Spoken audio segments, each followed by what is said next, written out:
tentang krisis bernegara. Iya. Jadi di dalam konteks yang tadi kan ya kita tetap harus optimis. Kita ada perubahan aktor. Apakah kemudian kayak misalnya oh iya kalau ada pidato misalnya kadang-kadang di satu sisi tepuk tangan lah nih korupsi akan di ini. Tapi kenapa sulit? Yang di depan mata nggak selesai. Maksudnya begitu. Ya di dalam begitu. Ya maybe takes time.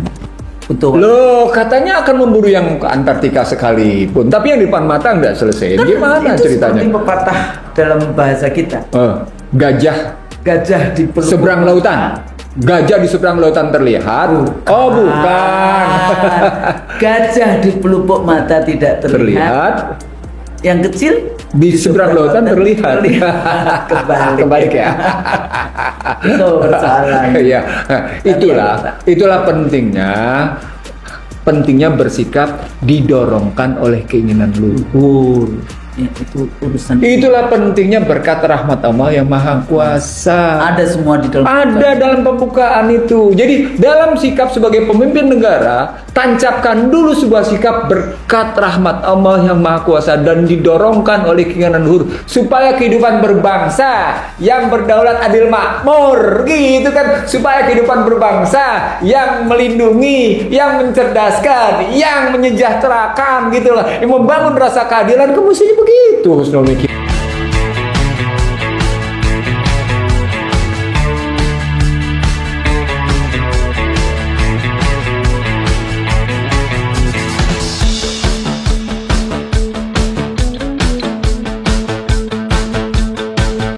Bismillahirrahmanirrahim. Assalamualaikum warahmatullahi wabarakatuh. Waalaikumsalam warahmatullahi wabarakatuh. Pemirsa IC The Real Show yang dirahmati Allah. Alhamdulillah nih kita bisa bertemu kembali Setelah sebulan lebih. Saya punya alasan syar'i gitu ya, iya. birrul walidain Betul. Jadi harus dan Husul masih punya ladang jannah itu namanya. Ladang menjemput pintu surga. Itu dia benar. Itu ya penting, tapi IC The Real Show penting karena conversation dengan sahabat saya Dr. Ihsanuddin Nursi ini juga sangat penting untuk perkembangan salah satu dakwah bil lisan kayak gitu ya. Kita tidak pretending. Kan ada juga Bang beberapa waktu lalu saya dapat WA nih kayak gitu. Ternyata saya Bang Nursi masuk itu di dalam daftar. Apakah kalian mau seperti orang-orang seperti ini yang dianggap cuma ngomong doang, sementara tidak ada policy-nya. Pemirsa IC The Real Show, Bang Nursi itu jadi anggota MPR, jadi DPR, jadi konsultan, jadi DPR, staf ahli menteri, staf ahli di DPD, staf di mana? Staf ahli bukan cuma staf ahli ya, orang yang selalu dipanggil, termasuk dipanggil oleh Presiden Prabowo Subianto. Untuk apa? Memberikan pikiran-pikirannya untuk kebaikan bangsa dan negara. Ini perlu nih Bang kita sampaikan siapa Bang Nursi, dan itu bukan setahun 2 tahun. Itu sudah saya kenal Bang Nursi udah dari zaman saya sebetulnya sahabatnya adiknya Bang Nursi. Iya. Zamannya tahun 90-an kayak gitu ya. Itu saya bersahabat dengan almarhumah adiknya Bang Nursi.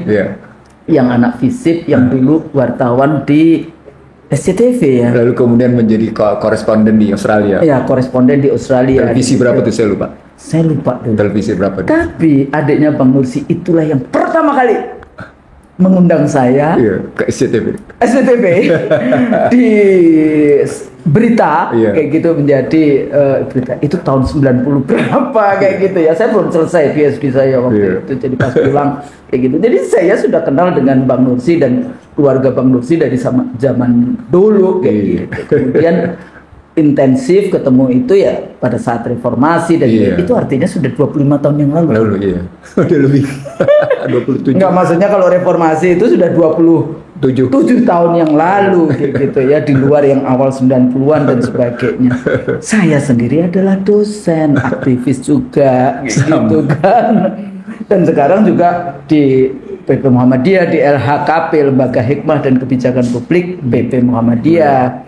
Bang Nursi juga banyak. Nah, itulah dakwah bil lisan kita. Iya. Bil halnya, ya masa sih kalau Bang Nursi jadi penguji yang akhirnya jadi ada doktor, saya jadi pembimbing dan penguji, ada yang jadi skripsi, jadi master, jadi doktor. Iya. Nah, itu dakwah bil apa itu? Mencerdaskan kehidupan bangsa. Sampai sekarang mestinya kita udah pensiun aja, udah di rumah jadi petani, Tenang-tenang jadi gitu. nelayan kayak gitu kan. Karena saya cita-citanya pengen jadi petani dari dulu. Iya kan, scholars, kemudian punya sawah, punya kebun, punya rumah kecil aja di bawah gunung, di ininya gunung, Di kaki gunung di gitu. kaki gunung. Terus kemudian kita bisa bercengkrama dengan ciptaan Allah, masya Allah ya. Itu cita-cita saya pada saat nanti kalau sudah tidak terlalu dibutuhkan di Panggung pendidikan. panggung pendidikan. Ya, kita masih tetap pendidikan, tapi Iya. pendidikannya tidak terstruktur di Iya. universitas yang seperti itu. Jadi ini introduction agak panjang, tapi menurut saya penting juga karena seringkali kita mendapatkan kita masuk daftar. Apakah nanti saya bacakan gimana kalimatnya yang luar biasa, tapi ya nggak apa-apa lah. Biasanya yang kayak gitu, Snul, mereka tidak pernah dalam perspektif keilmuan namanya, mereka tidak pernah melihat background assumption sama domain assumption. Iya. Jadi mereka abai dengan langsung berkata-kata. Saya bacain ya kalimatnya. Oke. Jika Anda ceramah, Anda khutbah, orasi, diskusi, tetapi tidak ada aksi sebagai solusi yang bisa dievaluasi, apa bedanya dengan sejenis orang ini? Baru kemudian daftarnya panjang termasuk Bang Nursi dan saya. Dia lupa itu, dia lupa. Saya mengingatkan bagaimana sebagai saksi ahli di Mahkamah Konstitusi. Saksi Itu dakwah lisan atau dakwah bilhal? Bilhal dong. Oh, bilhal. Saya dulu juga anggota KPU. Iya, di saksi ahli di Mahkamah Konstitusi berkali-kali dan berbagai undang-undang. Nah, Gitu, iya, coba. Lalu Ya kalau mau dibilang staf khusus, staf ahli udahlah nggak usah dihitung lah begitulah. Iya kan? Belum lagi dari tangan kita, maaf ya. Dari tangan kita keluar tulisan-tulisan yang memberikan solusi tanpa kita bicara dengan orang. Ini loh, ini gambaran kita. Iya. Gitu. Ya, kalau kita ngajar, Bang Nursi ngajar di tempat saya yang dibayarnya itu Nggak usah diomongin, nggak usah diomongin. gitu kan? Ya kan? Jadi dosen tamu di tempat di kelas saya S3 ilmu politik, S2 ilmu politik UI. Nah, yang kayak gitu-gitu itu dakwah bil apa? Yang kemudian mahasiswanya cerdas, mendapatkan sarjana dan sebagainya ya. Ternyata saya hitung saya udah 40 sekian tahun ngajar. Oh, 49 ya? Enggak sampai. Belum 44 tahun. Ya, 45 44. Wah, alhamdulillah. Sudah 2 generasi tuh hitungannya ya. Sudah 2 Dari generasi. sejak 81. 45 ya? 45. 45 lah. Yang kayak gitu. Jadi ya nggak apa-apa. Alhamdulillah. Allah kasih, dan nggak cuma di Indonesia. Jadi waktu saya off 7 tahun belajar PhD di Sydney University, saya 5 tahun mengajar di Sydney University untuk mata kuliah Southeast Asian Politics. Southeast Asian. Southeast Asia, Oh. ya Indonesia, Malaysia, Filipina, Singapura. Asian 5 lah. Kadang-kadang Asian five. saya tambahkan Filipina, Iya. kadang-kadang saya tambahkan Thailand, tergantung pada isu Iya, Asian five. tahun itu. Asian 5. Asian 5-nya itu 5 tahun saya ngajar di sana. Ya, dan sebetulnya bisa tenurable, bisa menjadi pegawai tetap, tapi it is time to go home. Ya. Nah, itu pas Juli 97, kasus Juli 97 itu membuat saya harus pulang. Kembali. Ketemu lagi sama Bang Nursi, nggak tahu ya seperti sekarang ini. Tapi alhamdulillah kita punya IC dari so, Amin, amin. kita bisa Berbagi. conversation, gitu Berbagi. ya, berbagi kepada pemirsa. Mudah-mudahan apa yang kita sampaikan yang baik bisa diambil, Iya. yang tidak baik jangan. Singkirkan, Karena yang baik, buang jauh-jauh. Wah. Jangan ikuti Jangan kayak ikuti. gitu. Yang baik insya Allah itu dari Allah. Amin. Gitu kan? Iya. Jadi kita mulai nih. Berapa Oke. hari ini karena kita udah off, tapi sebetulnya juga banyak nih undangan. Cuma posisi saya di kampung, jadi ya saya cuma berdoa aja untuk kawan-kawan. Jadi kalau kita melihat isu domestik hari ini, kita kita kasih title-nya gitu ya, judulnya itu bagaimana kita sekarang ini dalam kondisi yang krisis bernegara. Betul. Kalau kita lihat apa yang terjadi dengan PIK 2, apa yang terjadi dengan reklamasi dan tanah di laut di kapling-kapling. Bahasa saya dulu kan kalau kita bicara tentang kolonialisme, sejak dulu percakapan kita bicara tentang bagaimana dunia di bumi di kapling-kapling, dunia di kapling-kapling sejak perjanjian Saragossa, Tordesillas dulu kan, baru Saragossa 1495 dan 1494 dan 1520. Ya, 15 ya. Jadi ada 14 sekian, 9 sekian dan 15 sekian ya. Tahun-tahun itu sudah yang namanya mulai dari kolonialisme ya, Portugis, Spanyol yang tapi kemudian berkembang Prancis, Inggris, Belanda termasuk lah. Indonesia kan dulu Portugis 1511 Portugis datang, kemudian Belanda. Spanyol juga sebagian kecil karena nanti Spanyol masuk ke Filipina. Kemudian Inggris gitu. Bengkulu itu adalah jajahan Inggris. Makanya sebenarnya Bengkulu itu provinsi Bengkulu. Saya waktu di awal reformasi bicara dengan gubernur Bengkulu, dengan wali kota Bengkulu, saya katakan Anda mestinya menjadi bagian dari Commonwealth. Karena kemudian Bengkulu itu disuap dengan Singapura. Era Raffles kan waktu itu disuap dengan Singapura di dalam konteks itu. Jadi Bengkulu itu sempat, makanya banyak sekali tentara-tentara Inggris yang mati dan dikubur di Bengkulu kayak gitu ya.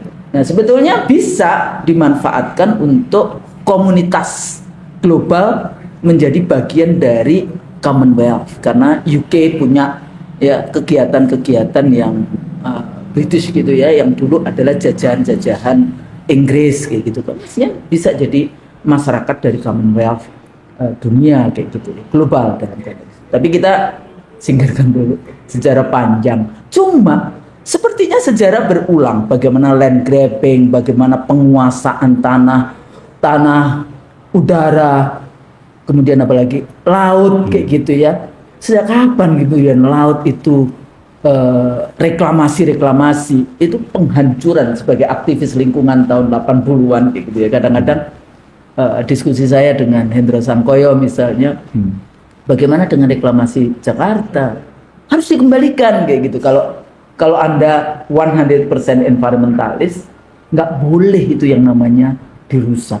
Bumi daratannya nggak boleh dirusak, laut juga demikian. Bagaimana dengan udara juga demikian, karena di udara itu kalau yang utara itu sebenarnya sudah penuh dengan segala macam teknologi militer ya, satelit dan sebagainya. Kalau selatan agak kurang karena kan negara-negara selatan ya rata-rata negara-negara dunia ketiga kecuali Australia. Makanya Australia punya satelit yang itu waktu perang Irak ya, dia juga menjadi bagian penting dari sekutu Amerika di dalam konteks itu, dan sekutunya memberikan informasi-informasi yang ada. Nah, balik lagi ke krisis bernegara kita. Kalau kita bahas tentang konstitusi, bagaimana mestinya negara itu milik negara, bagaimana rezim yang berkuasa itu mestinya amanah konstitusi itu harus dijalankan. Tapi kan kita banyak membahas tentang liberalisme, banyak membahas tentang bagaimana private lead public. Jadi bagaimana yang namanya para bandar, korporasi itu menentukan dengan model pemilu yang market centered paradigma pasar yang seperti ini, akhirnya mereka menguasai. Padahal nggak ada itu yang gratis kan, sering kali dibilang tidak ada itu makan gratis, no free lunch, such a free lunch yang kayak gitu. Walaupun saya punya banyak cerita tapi nanti aja. Nah, jadi Bang Nursi, kalau kita melihat di dalam konteks bagaimana lembaga negara, bahkan ini tidak hanya cuma di tingkat pusat kayak gitu ya. Kan kalau Jakarta itu berarti provinsi terlibat. Ya. Kalau di daerah yang Tangerang ke sana, Banten ya, kalau dulu Jawa Barat, Banten kalau itu sejak 2000 berapa? 2013 ya, itu Banten sudah ada. Nggak taunya ketemu lagi di Kerawang. Ketemu lagi Surabaya. Nah, Surabaya itu ada mahasiswa saya S3 Urban Politik, Lucy Andriani yang dosen di UNC, dia bikin itu tentang reklamasi di Surabaya. Ya, dan itu juga menarik, rakyat yang dianggap itu tanahnya negara digusur habis karena itu katanya milik negara untuk, bagus sih alasannya, untuk tanaman bakau, bagus. Tapi tidak jauh dari situ reklamasi apartemen. Ya, korporasi lagi. Ya, korporasi biasanya saya lebih kenceng lagi bicara bandar kayak gitu. Bandar inilah yang membiayai pemilu-pemilu dan menempatkan pemimpin boneka kayak gitu ya di dalam konteks itu. Nah, Bang, kalau kita memperhatikan dari mulai lembaga parlemennya, ya walaupun sekarang ada quick response ya dari DPR, bagaimana pernyataannya si Titik Soeharto, ya, nanti versus ini kan ada tokoh-tokoh sentral juga kan, misalnya Gerindra. Ya Titik kan baru nih masuk Gerindra, tapi dulu kan kita kenal ada namanya Dasko, ada namanya siapa yang sekjennya itu?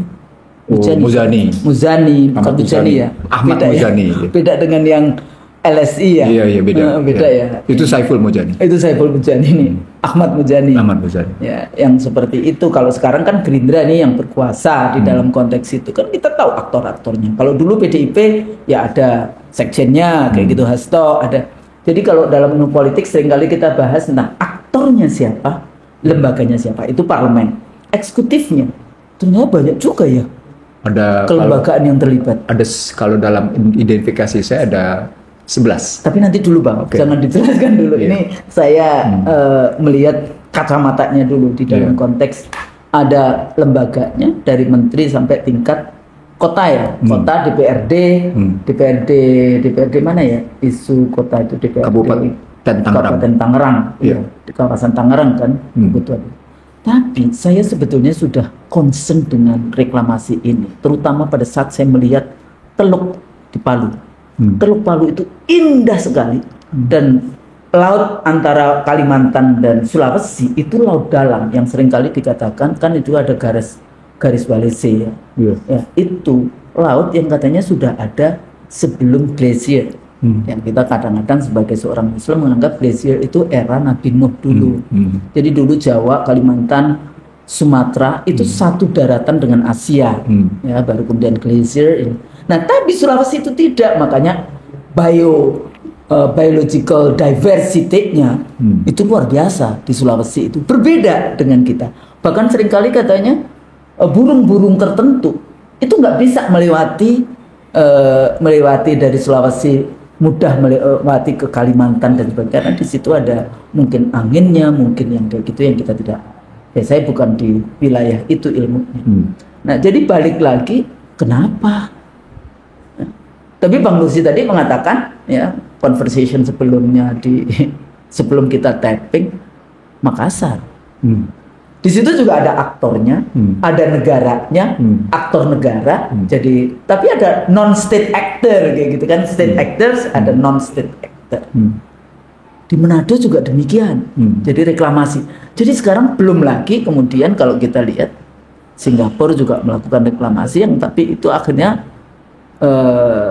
membuat wilayah lautnya akan semakin mendekati Indonesia. Reklamasi, kita yang menjual pasirnya ke sedimen ya kata presiden ke Singapura kayak gitu ya, nggak taunya Singapura lebih luas sekarang karena dia mengambil tanah Indonesia di dalam konteks itu. Tapi ya itulah, cuma persoalannya apakah nanti menurut Bang Nursi kita selesai nggak dengan ya udah dicabut semuanya, cuma sudah segitu banyaknya pagar itu sudah jadi kayak gitu. Nah di sini kan sebetulnya balik lagi ke pembangunan liberalisme, materialisme, ya lebih ke arah fungsi bagaimana kita bicara itu. Tapi ingat kalau kita realitas politiknya demikian, kalau kita tidak dengan metafisik, apa yang terjadi dengan Los Angeles? Nah ini Los Angeles juga jangan semuanya langsung metafisik, kita juga kesalahan membangun kota Los Angeles. Itu juga ada kasus kesalahan membangun kota, itu ada, nanti kita juga kayak gitu, kesalahan membangun kota, apa alasannya? Oh kita kan selalu dicekokin, Jakarta tenggelam. Ya kalau Anda nggak punya iman emang akan tenggelam, seperti itu, akan dibakar. Kita nggak tahu yang bakar karena kesalahan manusia, man-made gitu. Saya selalu ngomong laki ya, man-made. Ya, Gaza itu man-made dan semua ternyata bomnya dan sebagainya made in Amerika kan di dalam konteks itu. Nah, Bang, melihat krisis bernegara ini, bagaimana kita mengurai persoalan-persoalan yang dihadapi, dan nanti kita tanya, kira-kira rezim ini ya di satu sisi oh ya bagus dicabut dan sebagainya, tapi is it enough, bukan is it enough, cukup dengan cuma mengambil itu, atau kita harus menata ulang berbagai persoalan kelembagaan kita di dalam bernegara, kemudian tingkah laku politik kita sebagai abdi negara kayak gitu ya, untuk tetap amanah kepada,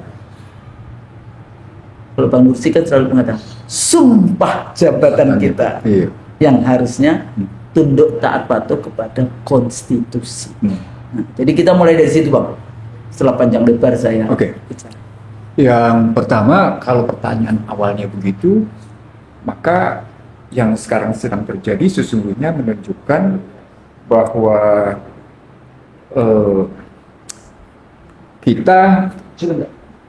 kita dalam posisi menerima dampak buruk dari negara tidak punya perencanaan panjang. Hilangnya GBHN. Hilangnya Repelita. Baru masuk langsung ke APBN dan kemudian NN gitu ya, dan itu sebenarnya terjemahan dari subjektivitas presiden ketika kampanye. Do you think presiden using his view, his mind gitu ya? Itu oke. Tapi kebayang nggak? His brain. Ini saya nanyanya malah otaknya kayak gitu kan. Saya nggak berani ngomong his brain. Saya bilangnya his mind, his view gitu ya. Tapi poinnya adalah sekarang ini bangsa Indonesia sedang menikmati kesalahan yang luar biasa.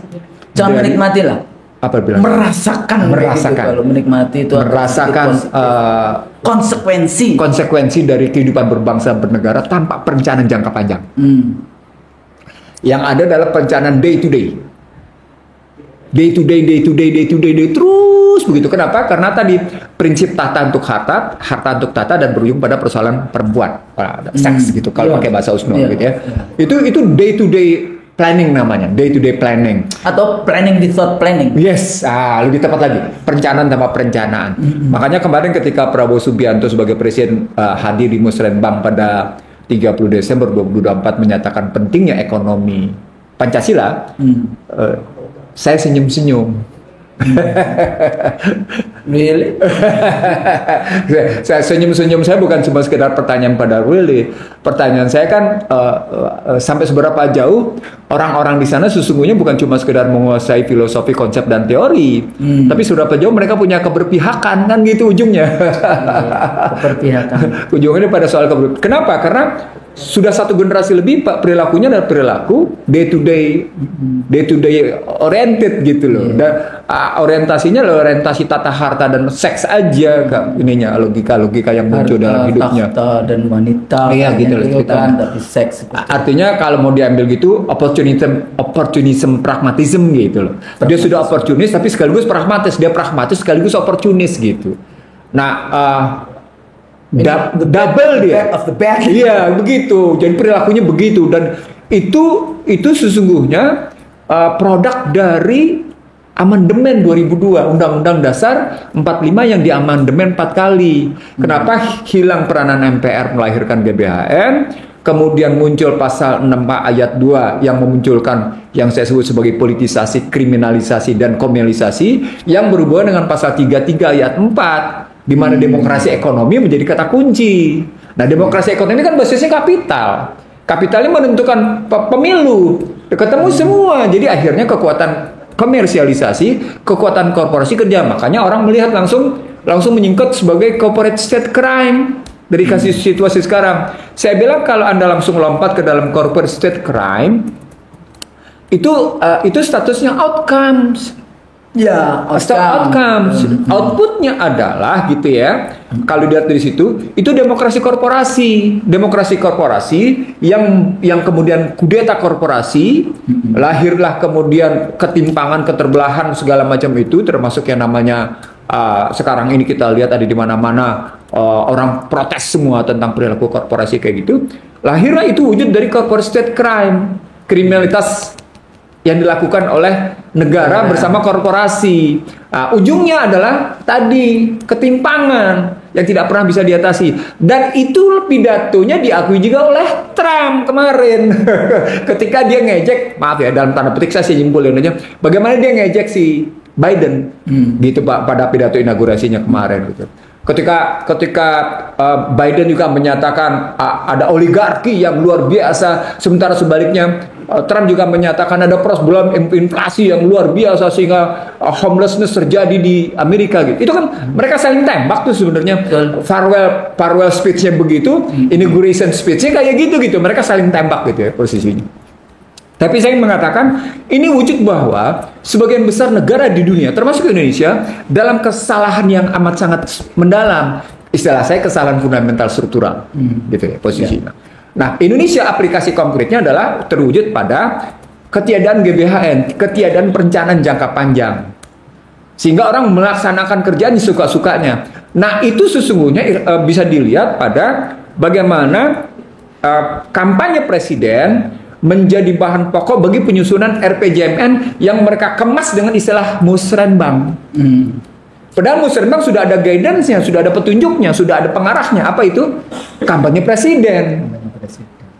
Mereka kemudian melakukan dialogis antara musyawarah dan perencanaan itu yang mereka musyawarahkan. Jadi yang mereka musyawarahkan adalah kampanye presiden sebagai sebuah bentuk perencanaan, lalu lahirlah nanti sebagai RPJMN. Itu yang saya sebut sebagai day-to-day plan gitu. Yang harus bilang planologi tanpa plan gitu. Planning without plan. Planning without plan. Nah kalau kita mikirnya begitu, maka sesungguhnya dia akan ketemu dengan satu kondisi yang bertentangan secara paradigmatik, bertentangan secara konsepsi, bertentangan dengan teori. Apa itu? Bumi, air, dan kekayaan alam yang terkandung di dalamnya dikuasai oleh negara untuk sebesar-besarnya kemakmuran rakyat. Itu prinsip dasar. Nah, kalau teorinya apa itu? National existence depend on the property, the property depend on the land, on the sea, on the air. Jadi eksistensi satu bangsa sangat tergantung pada propertinya. Propertinya sangat tergantung pada daratan, lautan, air, dan udara. Gitu. Jadi kalau kemudian korporasi yang malah menentukan semuanya, menentukan air, menentukan public, itu private itu public gitu, ya sudah berarti bukan lagi national existence, tapi corporate existence. Exactly what happened in United. Iya, sudah terjadi dan Indonesia sudah terjadi juga, Husnul. Jadi prahara bangsa itu nanti Husnul, saya kasih Husnul buku saya tentang di buku prahara bangsa itu saya nunjukin 10 orang di Indonesia itu dia mampu mendikte APBN. Dia Jadi bukan itu ya, bukan 9 naga, tapi 10 orang, 10 sampai 11 orang coba. 10 cacing. Iya. Nah, jadi kalau dia sudah mampu mendikte APBN karena sangat menentukan pemasukan pajak. Wah, itu artinya dia menentukan penerimaan negara di situ. Dia menentukan yang namanya dana pihak ketiga, dia menentukan arah perkreditan karena yang paling banyak menerima kredit. Coba. Dan yang paling menarik adalah dia bisa menentukan kemana penentuan arah hijau orang banyak.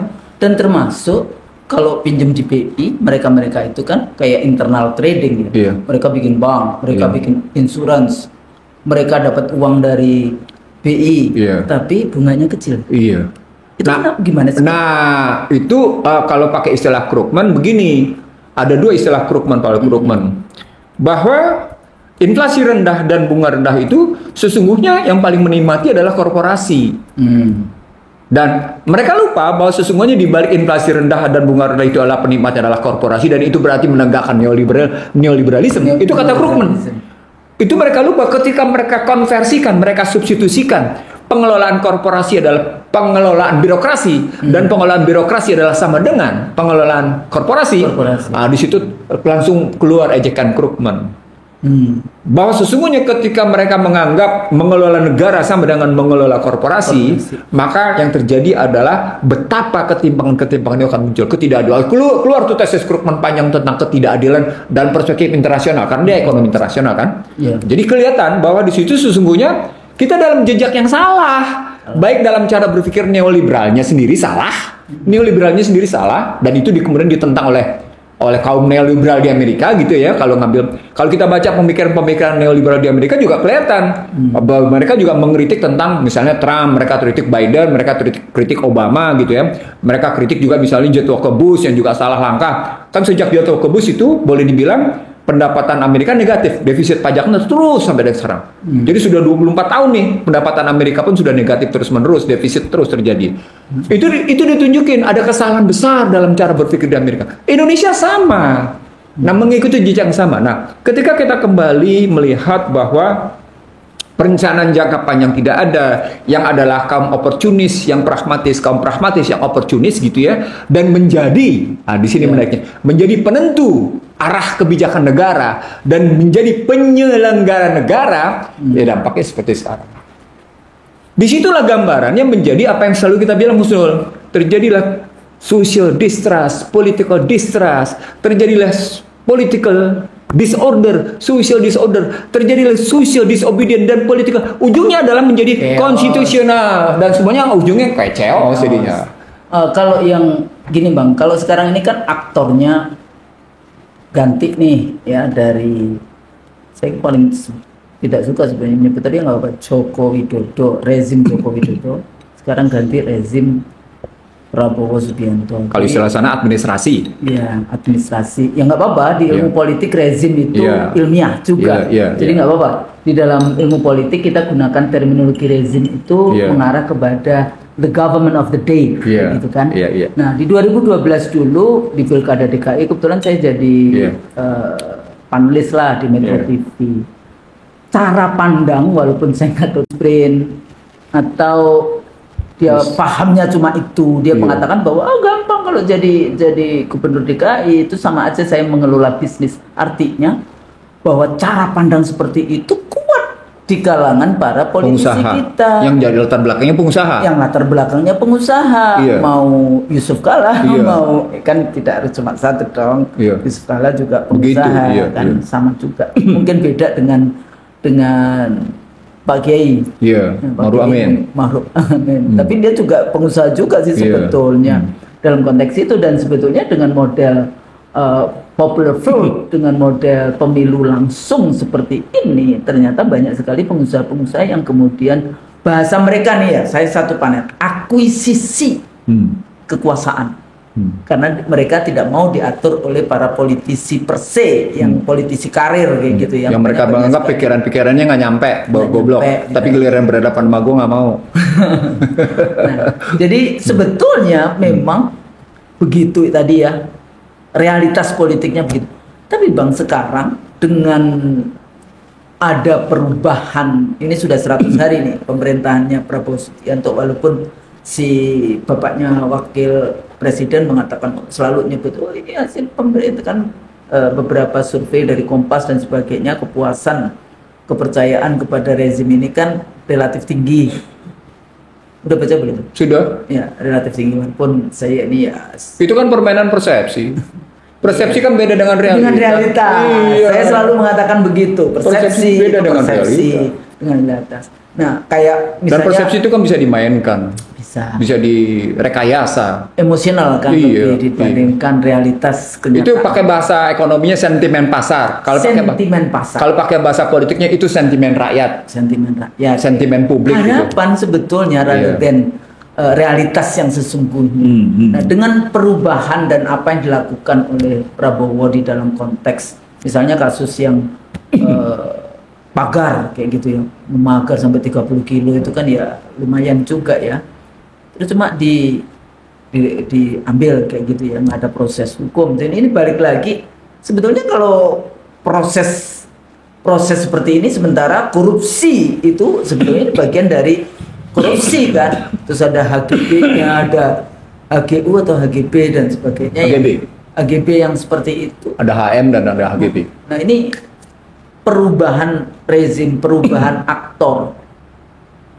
Kira-kira kemana sebetulnya arah ini, walaupun tadi RPJMN yang masih relatif subjektif dan planningnya masih without planning, dan mau menyelesaikan mulai dari mana, karena kasus reklamasi ini hampir di semua wilayah pantai-pantai, penguasaan pantai-pantai di seluruh Indonesia. Oke, kalau kita mulai dari tadi, karena awal pembicaraan kita adalah soal perencanaan, maka kita tunduk pada visi, misi, kebijakan, strategi, program, struktur, baru orang, baru kemudian tindakan action. Ya, gitu ya. Kalau kita ngambil pakai mode perencanaan, evaluasinya begitu ya. Lalu kalau kita bilang visi, misinya sudah ada di kata pembukaan tuh. Visinya jelas, bebas, merdeka, berdaulat, adil, makmur. Visinya memerintahkan bebas, merdeka, berdaulat, adil, makmur. Gak ada lain ceritanya. Jadi siapapun presidennya, siapapun gubernurnya, siapapun bupatinya, tunduklah patuh pada perintah, pada amanat konstitusi tentang visi bernegara. Bahwa Anda menjadi presiden, bahwa Anda menjadi gubernur, bahwa Anda menjadi bupati, bahwa Anda menjadi yang namanya camat sekalipun, maka Anda diperintahkan untuk bersikap tadi bebas, merdeka, berdaulat, adil, makmur. Nah, kalau Anda sudah merasa bebas merdeka, ya syukur. Berarti Anda tinggal bicara berdaulat, adil, makmur. Pertanyaan besarnya, rakyat berdaulat nggak?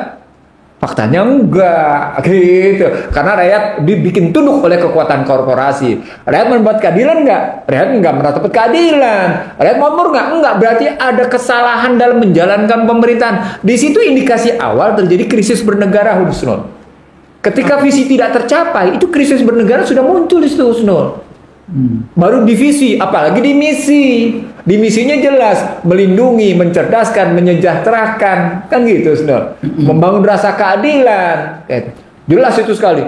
Bagaimana cerita melindungi, bagaimana menyejahterakan, bagaimana mencerdaskan, bagaimana melindungi, dan bagaimana membangun rasa keadilan, itu penting dilakukan dalam rangka menjalankan ini. Dituangkan dalam kebijakan. Kebijakan ini menentukan pada sektor mana Anda melakukan penekanan. Rules ya. Iya.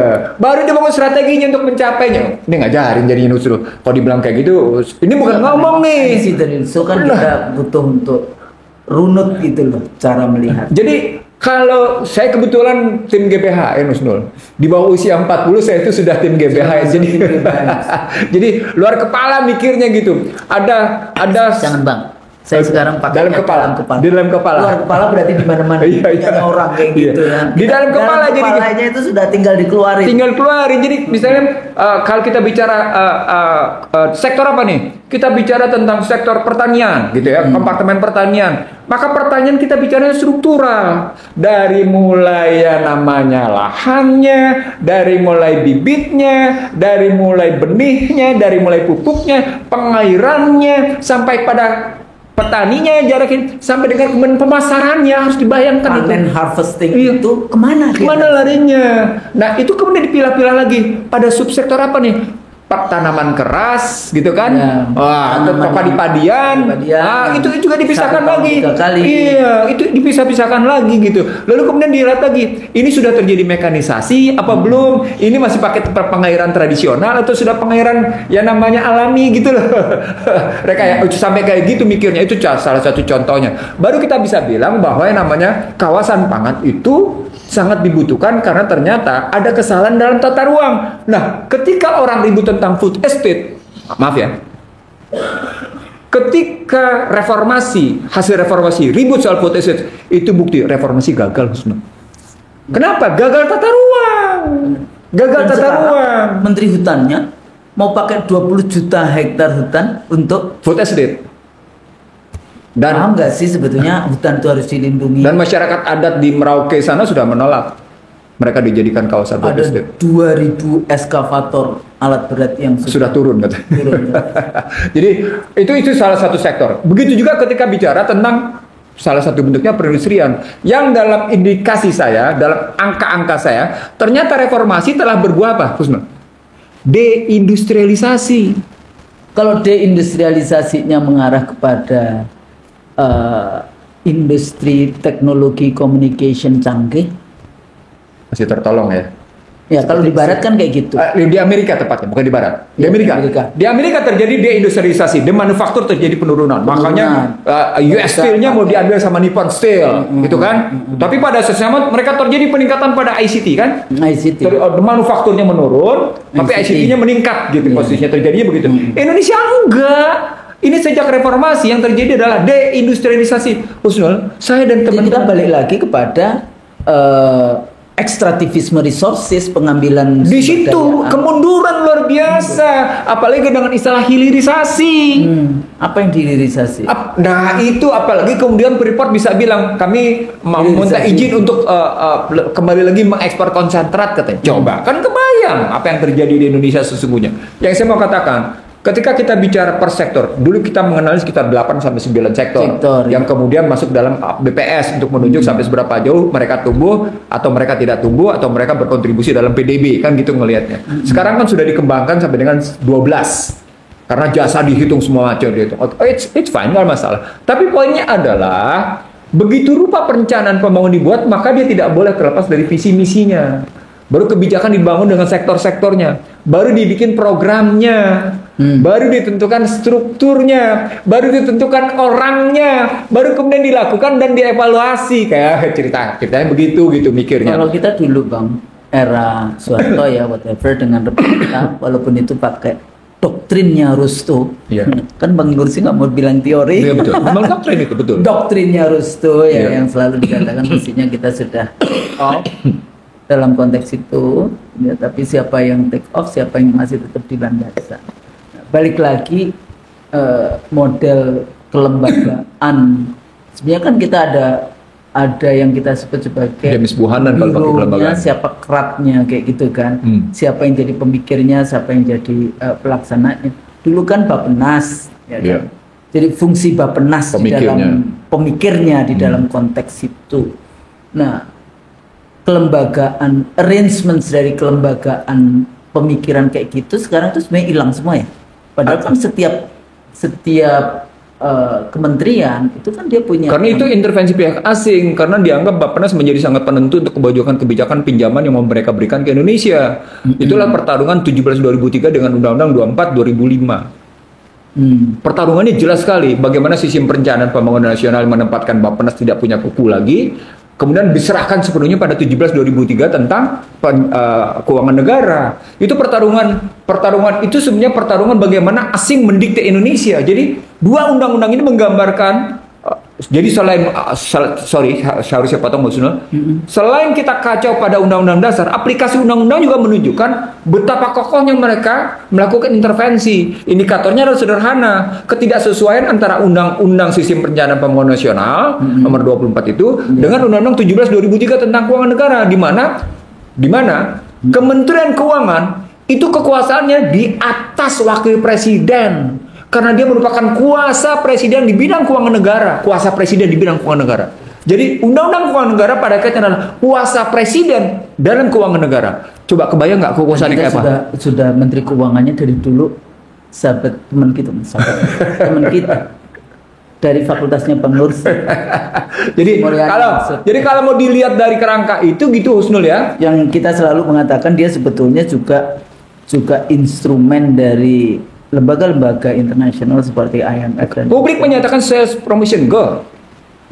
Publik menyebutnya sebagai sales promotion girl-nya IMF. Coba. Ya kan dulu kita mau bayar utang, nggak mau utang, tapi dia jadi menteri yang mendapatkan menteri ekonomi terbaik, menteri keuangan terbaik. Tapi sekarang, karena hutang lagi. Iya, dan karena sekarang rupiahnya sampai 16.363. Oh, yang terbaik itu. Tapi Bang, kadang-kadang argumen yang selalu dipakai adalah this is rational model. Rasionalnya sesuai dengan rasio siapa? Nah, ketika masuk pada rasional model, kan kita harus bicara ukuran. Ya, sekarang. Iya, enggak kan kalau secara akademik ada teori, ada konsepsi, ada teori, ada model. Kan gitu kan? Ada konsepsi, ada teori, ada model. Maka muncul variabel, maka muncul indikator. Iya, betul. Kan begitu mikirnya nih, kalau kita mikirnya begitu. Maka pertanyaannya, rasional model, pertanyaannya rasionalnya siapa, modelnya siapa? Dua itu pertanyaannya. modelnya IMF dan World Bank. Satu. Yang kedua lagi pertanyaan, ini rasional logik atau rasional empiris? Logik sih enggak. Kejebak di situ. Di situ terbukti bahwa teman-teman itu. Nah, ini pertanyaan-pertanyaan menjebak, Husnul. Logic is a sovereign state, sovereign country. Jadi artinya saya ingin mengatakan ketika tadi kita melihat dalam perspektif tadi dari visi sampai dengan pelaksanaan dan evaluasi, saya ingin mengatakan di sini sebenarnya dikunci oleh 5P. Harus menjawab bagaimana prosedural legalnya, harus menjawab bagaimana bagaimana prosedural legal dari mulai konstitusi, Husnul. Iya, prosedural legalnya dari mulai konstitusi sampai dengan ke bawahnya ya. Yang keduanya, berikutnya, bagaimana di sini kata kuncinya prudensialnya, tingkat kehati-hatian mengambil keputusannya, bagaimana profesionalnya, tingkat keterampilannya, ya tingkat pengetahuannya, tingkat kecermatannya, gitu. Baru berikutnya tingkat proporsionalnya, yang keempat, yang terakhir yang paling penting, keberpihakan kepada publik yang disebut dengan public domain. Jadi ada 5P, Husnul. Nah, visi misi sampai dengan pelaksanaan itu dikunci oleh 5P. Bagaimana prosedurnya, bagaimana profesionalnya, bagaimana prudensialnya, bagaimana proporsionalnya, bagaimana public domainnya. Nah, sepanjang itu tidak ada, makin jelas bahwa krisis bernegara terjadi. Itulah PIK 2, itulah PSN, itulah IKN. Gitu, Husnul. Sebenarnya video kita banyak tuh bahas IKN. Jadi kalau kita lihat lagi, Bang, kalau kita masukkan Bang Nursi kan selalu kita bicara variabel, indikator. Jadi kalau dari segi ekonomi, karena beliau ini ahli ekonominya, cost benefit, cost effectiveness, opportunity cost, market kompetitif, dan impact regulatorinya, sosialnya, gimana community impact, gimana itu public domain, community values-nya, nilai-nilai, social justice, prinsip-prinsip social justice. Cultural heritage. Itu kasihan loh nelayan-nelayan, gimana nih? Politik konsistensi governing principle, konstitusinya kan? Apakah ada musyawarah tadi musrembang misalnya ya, memang ada musyawarah. Tapi kemudian yang hukum dari mulai konstitusi kan, konstitusi sampai bagaimana prinsip-prinsip dalam konstitusi, sampai fairness, sampai akses kepada peraturan lingkungan. Environmental udah jelas itu semua, mau PIK, mau IKN, mau itu merusak. Saya potong, Husnul. Saya ingat ketika dulu saya di DPR, saya beda dengan sejumlah menteri dalam rangka hal-hal seperti ini. Sampai akhirnya saya menolak misalnya bagaimana Pelindo membangun Jakarta International Container Terminal dalam rangka kerjasama dengan Hutchinson, yang secara itu nggak beres. Itu kan bicara tentang bagaimana pelayaran, bagaimana layanan. Itu sektor itu jelas bahwa yang namanya pelabuhan itu adalah hajat hidup orang banyak. Terutama ketika jetty-nya, dermaganya, harbornya. Gitu ya, pelabuhan itu dan kata kuncinya pada dermaga. Mungkin Anda bisa kemudian melakukannya namanya sedikit kuasi antara publik sama corporate untuk yang namanya pilotage gitu ya, atau katakan untuk yang namanya pemanduan. Tapi untuk jetty-nya nggak bisa, lapangan juga nggak bisa, itu negara. Nah, karena itu pintu gerbang rumah kita. Sama dengan mulut. Untuk masuk sesuatu kan tergantung pada mulut. Untuk masuk ke dalam, masukin barang, masukin makanan, kan deliverynya dari mulut. Pelabuhan itu ada di mulut. Pelabuhan itu ada di mulut. Masuk. Kalau semuanya masuk dengan begitu aja, racun pun masuk. Tahu nggak? Di era Joko Widodo itu apa kata kuncinya? Visa. 165 negara. Tahu nggak kata kuncinya? Itu relasinya dengan PIK, itu relasinya dengan PSN. Itulah yang pernah kita sebut sebagai connectivity war. Migrasi. Jadi jangan cuma sekedar melihat konstruksi reklamasi, konstruksi pengurukan laut itu lebih pada sekedar kepentingan korporasi. Ini ada connectivity war. Coba naneknya sampai sini gitu loh. Sebetulnya yang selalu Bang Nursi sampaikan tentang investasi. Iya, investasi. Yang ujungnya akumulasi modal. Karena kita nggak percaya dengan barokah dari Tuhan itulah. Jadi bahwa rezeki itu akan dibuka sebesar-besarnya dari bumi. Kalau kita tetap dalam iman, iya, akan diberikan dari atas bumi. Kalau kita karena kita nggak percaya itu memisahkan realitas politik. Padahal Pancasila sila pertamanya ketuhanan Tapi Bang, kalau dihubungkan dengan itu, ini masih ngobrol, saya jadi klik ya, karena beberapa hari ini saya baca, siapa sekarang Menteri Pariwisatanya perempuan? Wah, duitnya triliunan itu. Tapi setelah triliun dari mana? Sawit dan anaknya, bapaknya batubara. Ya itu sih sama dengan itu mengambil punya rakyat. Ya, saya cuma ingin mengatakan gini, Prabowo baru 100 hari, gitu ya. Ini kesempatan bagi dia untuk tadi Usnu bicara tentang dari mana kita mulai. Saya ingin istilahnya Karena perubahan aktor. Iya, inilah kesempatan dia melakukan reorganisasi, restrukturisasi, revitalisasi. Tiga ini Usnu. Untuk sampai pada posisi reinventing. Reinventing. Walaupun bukan new deal, iya, tapi reinventing kebijakan yang dikembalikan lagi kepada konstitusi. Pembukaan Undang-Undang Dasar 45. Jadi itu jadinya. Jadi reorganisasi, restrukturisasi, revitalisasi, reinventing pada posisi bagaimana Anda menjalankan amanah konstitusi, bagaimana Anda menjalankan sumpah jabatan. Bang, ini ada satu lagi persoalan kan tadi kelembagaan. Kelembagaan kita punya 3 level of government. Yang itu ada wakil kita. Jadi kalau wakil rakyat, ada nasional, artinya presiden, DPR, DPD. Kalau di provinsi, gubernur, DPRD provinsi. Di kabupaten kota, ada bupati, wali kota, ada DPRD kabupaten kota. Nah, persoalannya kalau di tingkat pusatnya rusak, ke bawah kan rusak. Ya kan leadership ya. Iya. Kalau kita ngomong air mengalir dari atas ke bawah. Yang seperti itu. Nah, makanya sebetulnya diskusi kita dengan Dr. Mulyadi kan selalu ya udah kembali, udah. Saya sebetulnya dari dulu yang kabupaten kota itu nggak setuju untuk pemilu langsung. Ini juga menarik karena Prabowo sendiri kan banyak bicara tentang pemilihan gubernur kembali ke DPRD. Ya DPRD, bupati wali kota itu DPRD karena Indonesia akan jadi too fragmented. Tapi setelah itu dijawab dengan isu OCCRP. Setelah isu kembali ke satu dan kembali gubernur dipilih DPRD, seketika keluar bersamaan, isu OCCRP. Jawaban saya bukan, gue nggak ngeliat isu OCCRP-nya, gue ngeliat siapa yang membiayai OCCRP dan apa pesan politiknya, gitu kalau saya ngeliat. Ya apa pesan politiknya? Jangan ganggu demokrasi liberal. Jangan. Karena dulu ya sebetulnya siapa yang ketua DPR dari Demokrat itu yang dari Palembang itu kan sebetulnya DPR itu Marzuki Ali sudah bikin yang namanya kembali ke undang-undang untuk pemilu lewat DPRD. Iya, itu kerjaan teman kita yang kemudian dibatalin. Nur Hayati alias Segaf. Karena balik lagi itulah yang tadi dikatakan bagaimana kita bisa lepas bagaimana national interest kita, kedaulatan kita itu bisa kita jaga. Karena mereka tuh kadang-kadang ya di kelas saya lah, saya nggak usah jauh-jauh di kelas saya atau di mana saya bicara. Mereka itu menganggap kalau baca demokrasi itu seperti baca Al-Quran.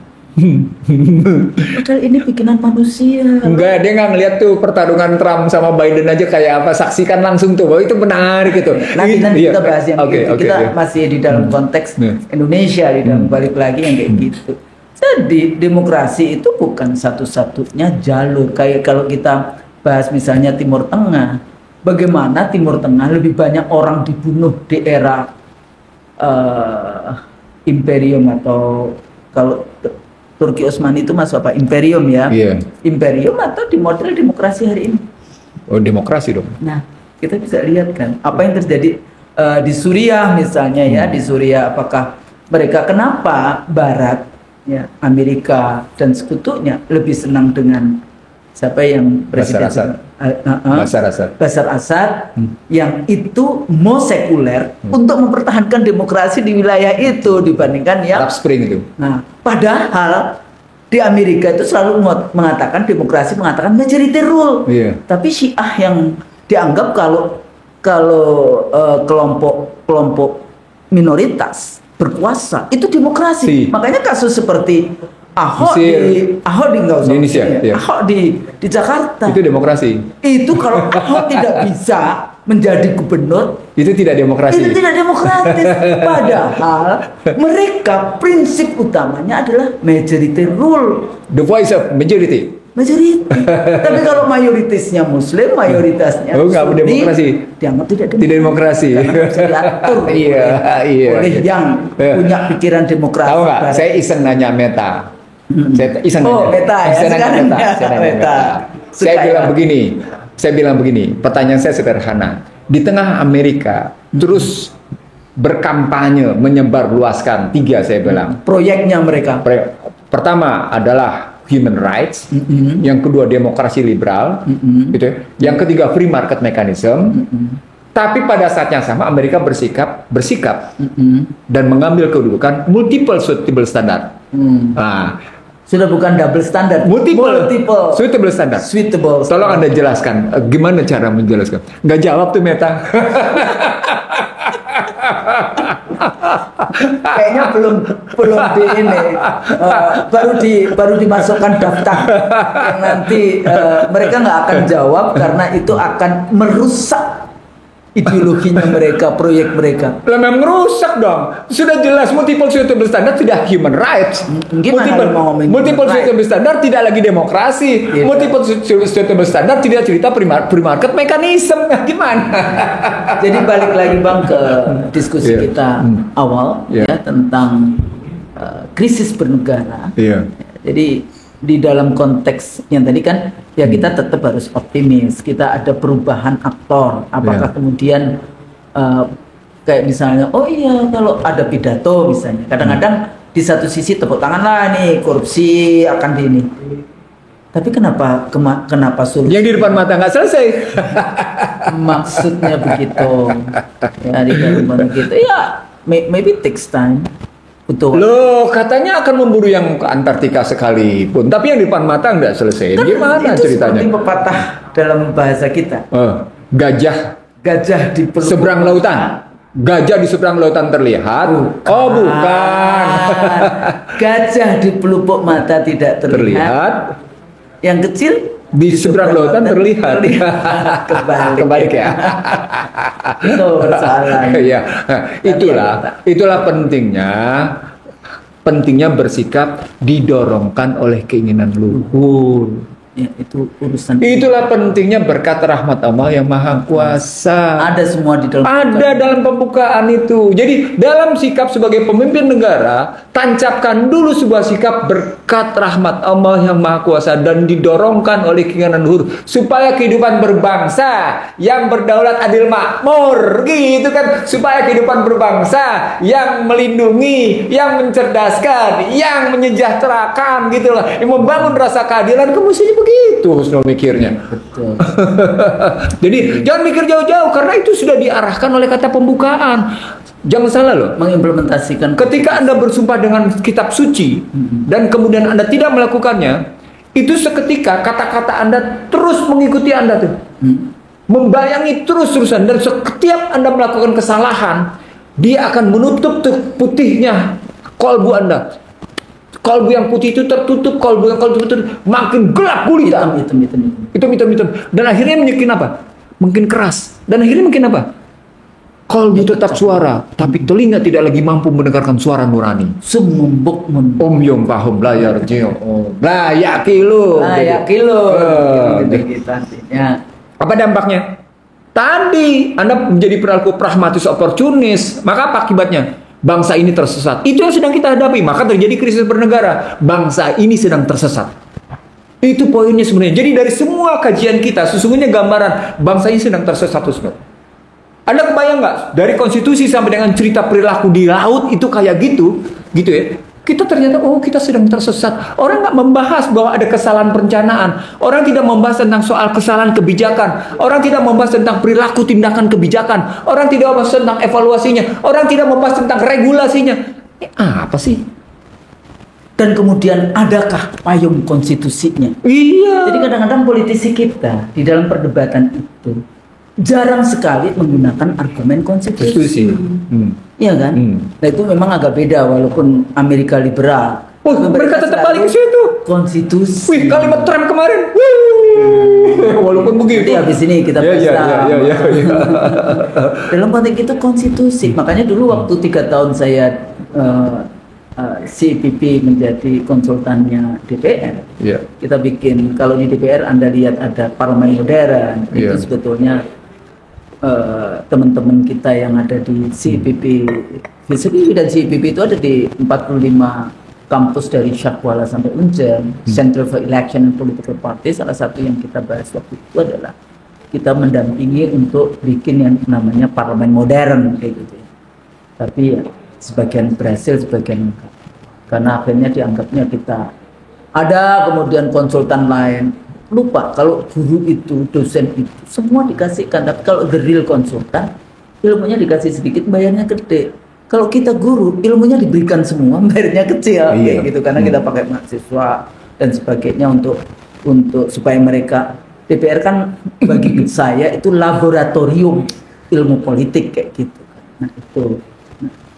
Dalam konteks ini Bang, jadi kira-kira di satu sisi kita kasih hope kepada aktor baru untuk menyelesaikan itu, tapi pada saat yang sama sejauh mana ini aktor baru, karena di dalam kabinet baru ini juga masih banyak sekali yang namanya aktor-aktor lama, yang dia kelihatannya langkah-langkah politiknya adalah bagaimana tetap mempertahankan, bahkan yang namanya bapaknya wakil presiden itu masih cawe-cawe tuh sampai hari ini. Nah ini kira-kira langkah apa yang harus dilakukan oleh presiden yang secara cepat ya kalau kita bahas itu supaya tidak menumpuk dalam Itu depan mata beresin itu. Kalau itu beres seadil-adilnya, dari beberapa tempat yang dirancang dengan reklamasi dengan tidak beres itu, kembalikan ke dalam tatanan berpikir. Ya Anda kan Danjen Kopassus, strategi. Anda Pangkostrat. Artinya Anda belajar betul tentang visi misi kebijakan strategi, program struktur orang, pelaksanaan evaluasi, pasti belajar betul. Anda pasti belajar betul tentang cumemu, cuaca medan musuh. Anda pasti belajar betul tentang logistik perang. Anda belajar betul tentang kekuatannya namanya bagaimana menghadapi lapangan, bagaimana kemudian strategi di meja dengan strategi di lapangan. Kan kalau Masya Allah, kalau sampai di sini saya nggak percaya tuh Prabowo nggak ngerti. Saya yakin Prabowo ngerti. Tapi itu dengan Laut Cina Selatan. Nah, di sini dia punya masukan yang salah menurut saya.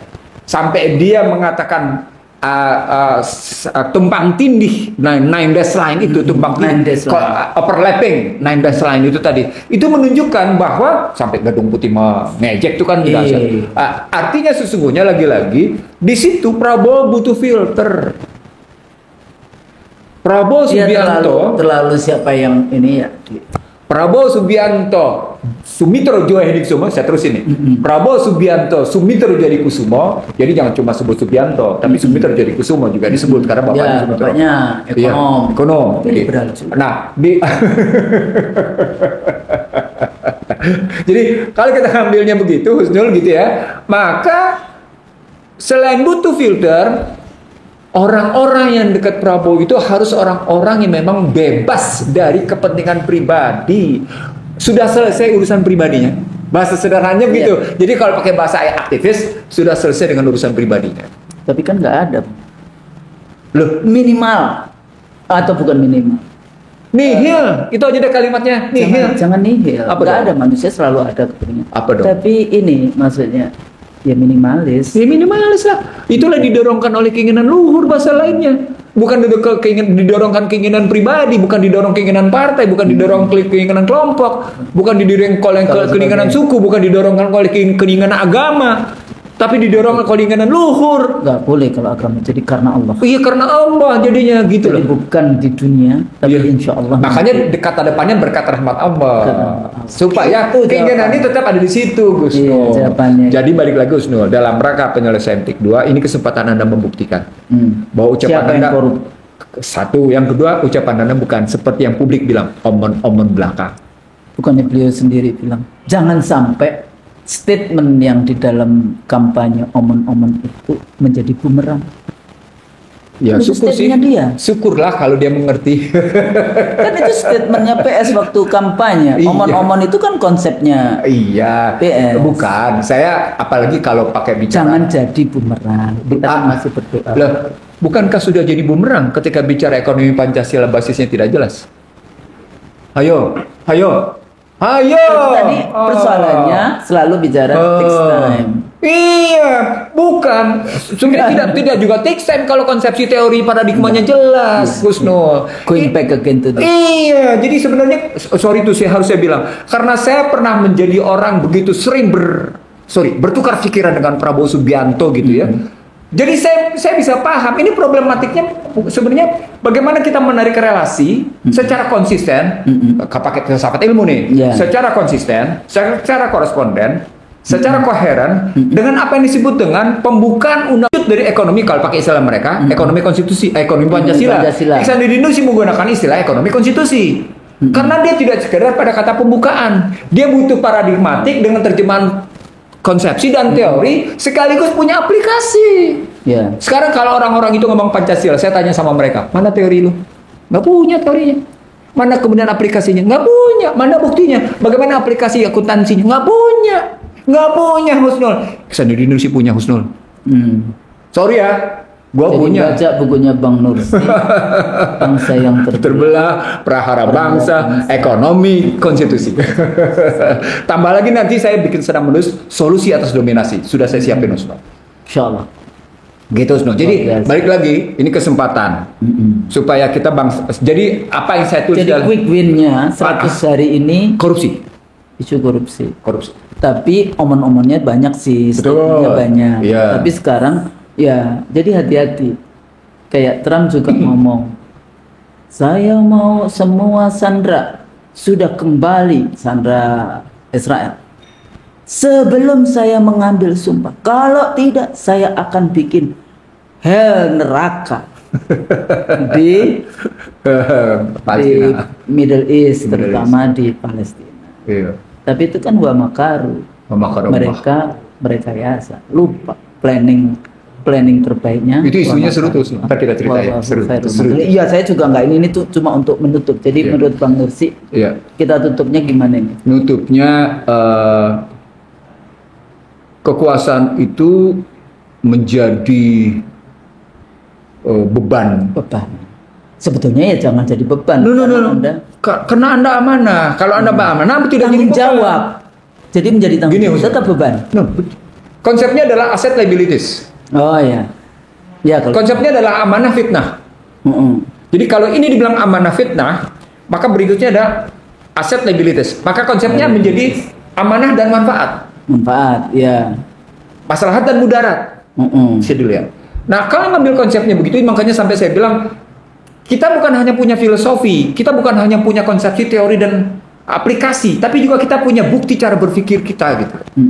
Cara berpikir kita menghadapnya kayak gimana. Misalnya sekarang kenapa mesti jagat koin misalnya kayak gitu, itu kan kacau jagat koin itu. Contoh sederhananya gitu. Nah, tapi bayangan saya adalah sebagai penutupnya gitu. Pik 2, PSN itu menuntut satu keberanian dari seorang pemimpin untuk menjalankan sumpah jabatan. Itu penutupnya. Sumpah jabatan. Jadi karena Anda nanti akan dihisap. Betul. Anda akan dihisap. Jangan sampai Anda turun jabatan menjadi terhina.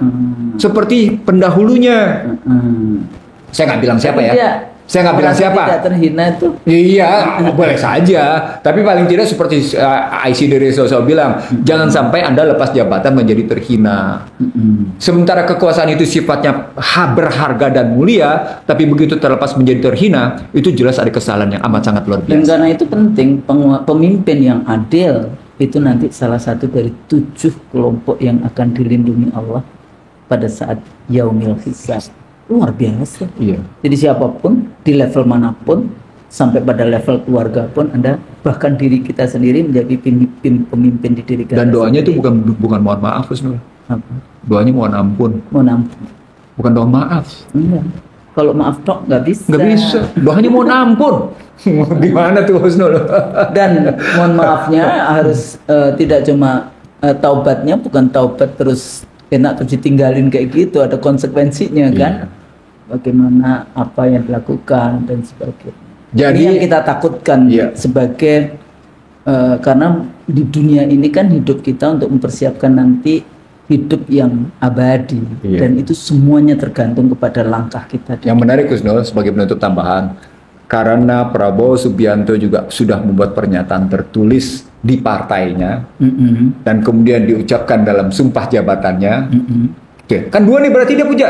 Sudah ada bukti tertulis, sudah ada bukti lisan. Kalau dalam cerita kehidupan manusia, berarti frekuensi sudah tersimpan rapi. Betul. Karena sudah ada ucapan. Betul. Frekuensi suara. Frekuensi pikiran sudah tersimpan rapi karena sudah ada bukti tulisan. Frekuensi cahaya juga sudah tersimpan rapi karena sudah membaca. Maka Anda sekarang dalam posisi perjalanan membuktikan itu atau menjungkir balikannya. Ah, itu kalimatnya Ustaz. Akan menjungkir. Mudah-mudahan sebagai warga negara yang baik kita doakan. Dan kadang-kadang saya gimana Pak Ustadz? Kita masih harus mendoakan pemimpin yang dolim. Ya tetap aja kita tetap harus mendoakan pemimpin supaya dia amanah kan. Itu kembali ke dalam ilmunya Allah yang 99 itu. Kayak gitu. Mudah-mudahan begitu. Apa yang kita diskusikan hari ini mudah-mudahan menjadi ilmu yang bermanfaat, ilmu yang nafik. Amin. Ilmu yang bermanfaat untuk pemirsa IC dari Rasul, untuk para pejabat, mengingatkan sebagai dakwah Indonesia. Batalkan SHGB itu. Kembalikan tata ruang sebagai ruang publik. Jangan ambil pembantu yang berkhianat dan menyesatkan dan kemudian menghinakan rakyat. Gitu, Saudara. Dan aja kayak jadi sekarang juga isu nggak perlu yang namanya perguruan tinggi itu dikasih tambang-tambang, itu artinya diajak merusak. Tapi perguruan tinggi gunakan otaknya. Itu undang-undang minerba juga kacau tuh. Masa perguruan tinggi kasih tambang nggak? Logikanya gunakan otaknya untuk memperbaiki bangsa ini. Jadi nggak usah berpikir sendiri. Kalau Anda jadi pemimpin, ajak yang namanya pemikir-pemikir yang punya. Husnul, sebagai penutup, konsep minerba yang melibatkan perguruan tinggi untuk dikasih konsesi tambang menunjukkan anggota DPR tidak punya knowledge landscape.